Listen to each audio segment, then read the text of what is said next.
मधुआ pension योजना को नहीं आसला बहुत बड़ एक नुआ घोषणा। यही मधुआ योजन एवं पुणी मिलवाई जाऊँगी 3500 टंका लेखाएं मिले बोलिकी घोषणा जो करते सरकार तरफ आसूची आउ एक नुआ नोटिस। यहाँ मु कहूनी आपण मैंने ऑफिशियल साइट रे जाइके मध्य देखिपारे जाकि ऑफिशियल साइट रे आपण मानकु गले सेठी आपण को सूचित ही दिया जाइछि राज्य सरकार तरफ डिक्लेयर करा जाइथिबा जो हितकारी माने रहिथिले तो सेमानक नाम रे एबे गोटे नुआ लिस्ट आसीबो जो माने एक्चुअली योग्य अछंती जो मानकर 60 बयस नहीं कि 80 बयस भितर अछंती तो सेई मानक मिलिबो 1000 टंका एवं जो मानकर 80 वर्ष नहीं कि 100 वर्ष परे भी मध्य हेइथिबो तो सेई मानक भितरु जो मानकर 100 रु 40% पर्यंत अचल होइतिबे अक्षम होइतिबे सेई मानक मिलिबो 3500 टंकार ऑलरेडी आसीगला। तेबे सूचना अनुसार जदि आपण जणे मधुआ पेंशन योजना आवेदन करिया पई चाहुचंती तो आवेदन करि परिबे कि जदि करिबे केउठी करिबे आउ ता सहित कौन कौन आपको डॉक्यूमेंट लागिबो ए सहित आपण माने केमिटी आर बेनिफिट पाइबे जदि आपणकर बयस फुल अच्छी तार ठीक करि परिबे कि नहीं जदि ठीक करिया पे चाहुचंती तो केमिति ठीक करि परिबे। आज ही वीडियो माध्यम रे आपण मानकु 4टी ऑप्शन लो उत्तर आपण मानकु मिल जिवो। ता पूर्व कहि रखुची चैनल को नया से चैनल सब्सक्राइब रखंतु पाखर सहित बेल आइकन से ऑल बटन प्रेस करंतु कारण आगामी अपडेट इनफॉरमेशन यही वीडियो माध्यम रे पाई परिबे। हाय फ्रेंड्स मो मानस एमगुड़िया टेक यूट्यूब चैनल को स्वागत करुच्ची। आगु ये नुआ नुआ वीडियो देखिया पई मधुआ पेंशन योजना प्रथम कथा हला जदि आपण माने आवेदन करिया पई चाहुचंती दर्शक बंधु आपनकर 60 बयस हेई गला आ डेरी न करके एबे लागे जानतु मधुआ पेंशन योजना किभली पाइबे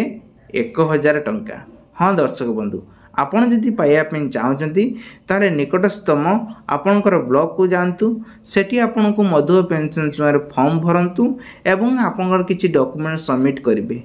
से डॉक्यूमेंट गुड़िक कौन रही ना आपणकर bank passbook Aadhaar card voter ID card passport size गोटे फोटो दरकार होता है। ए सबूर जेरेक्स कॉपी नेबे नहीं कि आपण मानकु ऑनलाइन भाव से डिपॉजिट करेंगे एवं किछि दिन भितर आपण को लिस्ट गोटे ना आसब जहाँकि 2025 अनुसार नुआ रूल रही। दर्शक बंधु बर्तमान आम जानिबा 2 नंबर प्रश्नर जदि आपण माने आवेदन कर ताले लिस्ट आपण माने केउंटी देखिया सुविधा हबो जदि घरे बसी देखिया चाहते देखिपारे ना ऑफिशियल साइट जापी पड़ो। आपण मैंने देखिपारे ये जो वेबसाइट स्क्रीन मु लिस्ट करी तो ये स्क्रीन को जाकि देखिपारे किंतु मु आपण मानकु सबुठु भल सजेशन देवी। आपण माने बेकार घरे बसिकी समय वेस्ट करेंगे किंतु देखिपारे नहीं जेहेतु साइट प्रॉब्लम रोची तो सीएस सेंटर को जीवे जिते मार्केट तो आपण माने जाउतिबे ना से समय टिके चेक करदेबे आसी कि नहीं। एबे हमें जानिबा जो 3000 एक्चुअली पाइबार ता नुआ सरल परंटा कौन जहाँकि सरकार तरफ जो कहते जे आमे दबा यही मानक मिलिबो आजिठू लागू हेबो कौन पाई मिलिबनी मु देमी टंका मो पाखर अच्छी मोर जते प्रजा मान जेते मोर अछंती सबू लोक माने अछंती मते भोट दे जिते मु ताकू ही मु देमी 3000 टंका एमिति जो दाबी देइचंती आ पूर्ण आज बंद करूना तो सही माने जो कहते एक्चुअली कौन से भोट देवे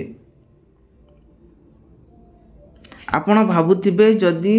आमे तांको भोट देवे भोटर अर्थ मोर कहबार गला जदि से पेंशन देवे आपण भोट देले से पेंशन देवे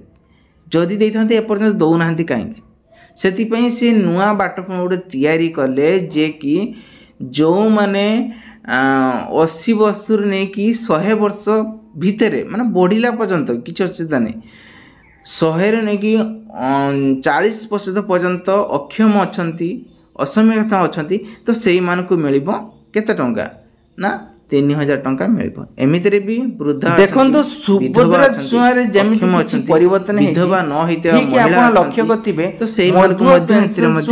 ଟଙ୍କା ଯୋଉମାନେ 1000 ଟଙ୍କା ଆପଣ ଭଲ ଭାବରେ ଜାଣିଛନ୍ତି ସେମାନଙ୍କର 1000 କିଛି ନା ଟଙ୍କା କିଛି ଇନଫରମେସନ ଆଉ ଯୋଉମାନଙ୍କର ପାଇଁ ଅପଡେଟ 1200 ଟଙ୍କା ପାଉଥିଲେ ସେମାନଙ୍କୁ ମଧ୍ୟ 1200 ଟଙ୍କା ହିଁ ମଧୁର ରହିଛି। ପେନ୍ସନ ଯୋଜନାରେ କିନ୍ତୁ ଯୋଉମାନଙ୍କର ବାରମ୍ବାର ପକଉଛୁ ପାଇବା କଥା ଆକ୍ଚୁଆଲି 3000 ଟଙ୍କା ଆମେ ସେମାନଙ୍କ ଆଜି ପର୍ଯ୍ୟନ୍ତ ପରିବର୍ତ୍ତନ କରିକି ହିଁ କହିଥାଉ। ଯଦି ଆପଣ ଦେଖିଛନ୍ତି ନେଇ ଆପଣ ମାନେ ଏକଜୁଟ ହେଇକି ମଧ୍ୟ ଦେଖିପାରିବେ ସେ କଣ ଦେଖିବେ ଆପଣ ମାନେ ଏହାକୁ ଆପଣଙ୍କର ନୂଆ ଭିଡିଓ ଆସିବ ନୂଆ ଭିଡିଓ ଆପଣ ଥରେ କମେଣ୍ଟ କରିକି ଦେଖନ୍ତୁ ଭାଇ ଏଇ ଭିଡିଓ ଆଣୁନା ଆମେ ଦେଖିବା ଆମେ ଆଣିବୁ ମାନେ ଚାଲି ଆମେ ଯେତେ ରିଏଲିଟି ଭିଡିଓ ପକେଇଲେ ବି ଲୋକମାନେ ଦେଖୁନାହାନ୍ତି କିନ୍ତୁ କାହିଁକି ନା ସରକାର ଯେହେତୁ ସବୁ ଜିନିଷ ପତ୍ର ରେଟ୍ ବଢେଇ ଦେଲାଣି ଆପଣ ଚିନ୍ତା କରନ୍ତୁ କାମ ଆପଣ ଯେ କୌଣସି ରାସନ ଟିକେ ଲୋକମାନେ ହିଁ ସେ ଫେକ୍ ଭିଡିଓ ବହୁତ ପସନ୍ଦ କରୁଛନ୍ତି ଚଏସ୍ କରନ୍ତି ରିଲିଜ କରୁଛନ୍ତି ଯଦି ଆପଣଙ୍କୁ ନ ମିଳୁଛି ଆପଣଙ୍କର ପରିବାର ବି ଅଧିକାର ଅଛି ଆପଣ ଗୋଟେ ଜାଗାରେ ଦେଖୁଥିବେ କିଛି ଜାଗାରେ ଆଜି ପର୍ଯ୍ୟନ୍ତ ଭଲ ବି ହେଇନଥିବ ହେଣିକି ବହୁତ ବିଚଳିତ ହେଇକି ଚଳୁଥିବେ ଗୋଟେ କଥା ମୁଁ ସେମାନଙ୍କର କିଛି ଲାଭ ମଧୁର ପେନ୍ସନ ଯୋଜନାରେ ଲୋକଙ୍କର ମାନେ ଏବେ ସେମାନଙ୍କୁ ଆଗକୁ ବଢିବା ପାଇଁ ଚାହୁଁଛନ୍ତି ତାହେଲେ ଆପଣଙ୍କର ସରକାର ତରଫରୁ କିଛି ନୂଆ ପ୍ରଣାଳୀ ରହିଛି ସେଗୁଡ଼ିକ ମାନିକି ରହିବା ଦରକାର ତାହେଲେ ଆପଣମାନଙ୍କୁ ମିଳିବ ଟଙ୍କା ନହେଲେ ମିଳିବ ନାହିଁ। ତେଣୁକରି ମଧୁର ପେନ୍ସନ ଯୋଜନାରେ ଆଜିଠାରୁ ଲାଗୁ ହେଇଛି ନୂଆ ନିୟମ 2025 ସରୁଛି ଇଲେକ୍ସନ ସମୟରେ ଲାଗୁ ହେଇସାରିଲା ପରେ ପୁଣି ଏବେ ମିଳିବା ପାଇଁ ଯାଉଥିବା ଯଦି ହୁଏତ ମିଳିଯାଇପାରେ ତାପରେ ଦେଖିବା ହେଣିକି କଣ ହଉଛି। ତେଣୁ ସୂଚନା ଅନୁସାରେ ମଧୁର ପେନ୍ସନ ଯୋଜନାକୁ ଯେଉଁମାନେ ଏଥିରେ ଆବେଦନ କରିଦେଇଛନ୍ତି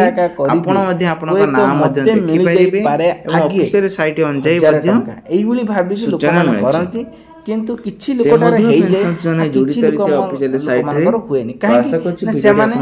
ଜେନୁଇନଲି ନଲେଜ ବି ଯଦି ଭିଡିଓ ଆପଣ ହେଲ୍ପିଂ ଲାଗୁଛି ନା ଯେ ଯାହା କହିଲା ତାଙ୍କୁ ମାନିବା ପାଇଁ ପଡେ ଯେହେତୁ ତାଙ୍କ ଡିପାର୍ଟମେଣ୍ଟରେ ସେ ସବୁ ଜାଣିଛନ୍ତି ତ ସେମାନେ କହିବେ ଆମ ଡିପାର୍ଟମେଣ୍ଟରେ ଯେମିତି ଆମେ ଯାହା ଜାଣିଛୁ କହିପାରୁ ସେମାନେ ଶୁଣିବା ପାଇଁ ବାଧ୍ୟ କାହିଁକି ନା ସେ ଜାଣିଛନ୍ତି ଯେ ହଁ ଏଇ ଲୋକଟି କହୁଛି ଆମେ ଭରସା ହିଁ ଜୀବନର ମୂଳ ଲକ୍ଷ୍ୟ ଯଦି ଭରସା ନାହିଁ ତ ସେଠି ଲକ୍ଷ୍ୟ ହିଁ ନ କରିବା ହିଁ ଭଲ। ତେଣୁ ଆପଣ ଜଣକୁ ଭରସା କରିକି ଦଉଛନ୍ତି ତ ସିଏ ହିଁ କରିକି ଦବ ବୋଲି ଆଶାରେ ପ୍ରକୃତରେ ନୂଆ ନିୟମ ବିଭିନ୍ନ ପ୍ରକାର ଆପଣ ଯଦି କରିବା ପାଇଁ ଚାହୁଁଛନ୍ତି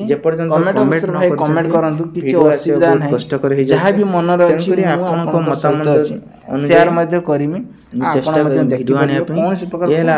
ନ୍ୟୁ ଅପଡେଟ୍ ଆଶା କରୁଛି ଭିଡିଓ କି ନେଇ ବହୁତ ସାରା ଚର୍ଚ୍ଚିତ ରହିଛି ଭିଡିଓରେ ଲାଇକ୍ କରିବେ ସେୟାର କରିବେ ଆଉ ଦେଖିବା ପାଇଁ କେବେ ମିଳିବ ଆମ ଚ୍ୟାନେଲକୁ ନିହାତି କୋଉ ଦିନ ମିଳିବ ଏମିତି ବହୁତ ସାରା କ୍ୱେଶ୍ଚନ ଉଠିଛି ଆକ୍ଚୁଆଲି ଏସବୁ ଇନଫରମେସନ ଟ୍ରିକ୍ ଆପଣ କିଛି ଶିଖିବା ଦରକାର ଆଶା କରୁଛି ଆପଣ ଜାଣିନଥିବେ